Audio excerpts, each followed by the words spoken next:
The focus of this video will be to give a correct origin of the letter A, shown behind Harpocrates, the Greek name of Horus the child, aka Horus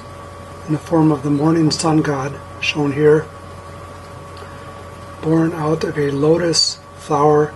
that rises in the morning out of the Nile River. An alternative depiction of this Horus the child born out of a lotus flower is shown here, carved on the walls of Dendera temple, built in 37 AD, wherein we see Horus in the form of the morning sun in this portion as a bulb of light, aka the sun born out of a lotus flower. Ra,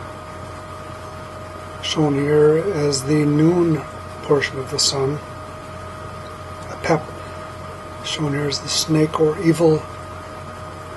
of the universe battling with the sun, or night, dark side. The bulb of which is born out of a lotus flower, which rises out of the Nile River at the rise of the sun, which dips into the Nu, or god of the Nile River, or goddess of the abyss of the waters, which for the last 2,500 years has been regurgitated to us as originating from the Egyptian hieroglyph for an ox head symbol, which makes no sense whatsoever.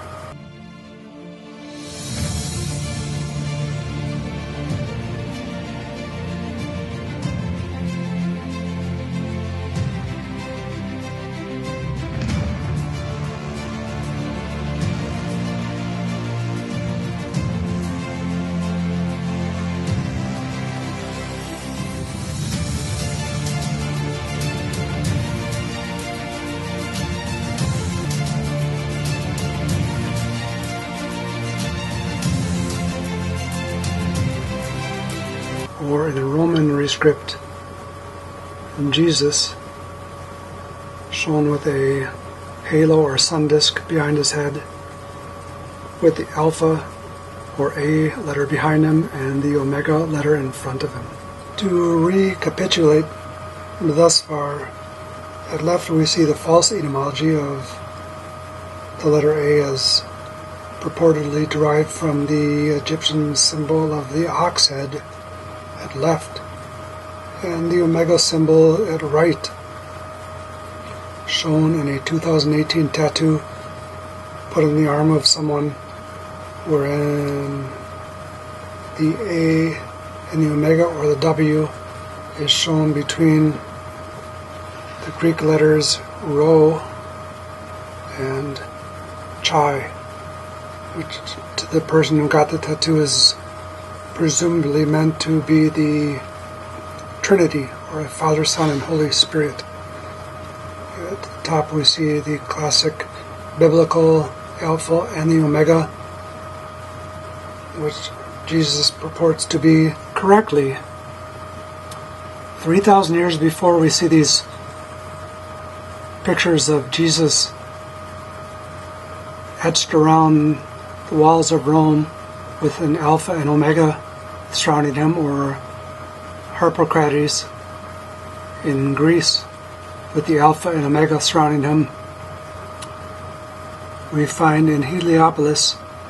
the god Atum, the central creator god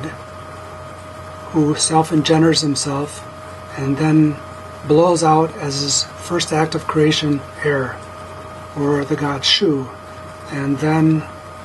as a second act of creation makes the god Tefnut, or moisture. Hence,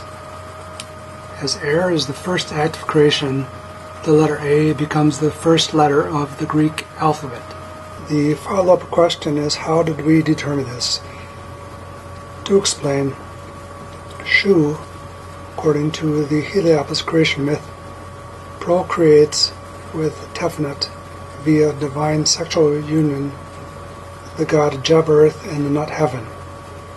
Shu's job, according to the myth, after Jeb and Nut develop sexual affinities for each other, is to separate Jeb and Nut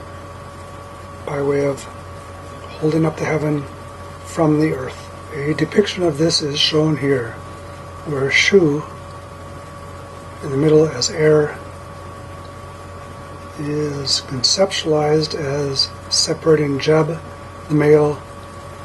from Nut, the female, who are in love with each other. In 1000 BC, the Greek culture begins to flourish, and learned Greeks, or inquisitive Greeks,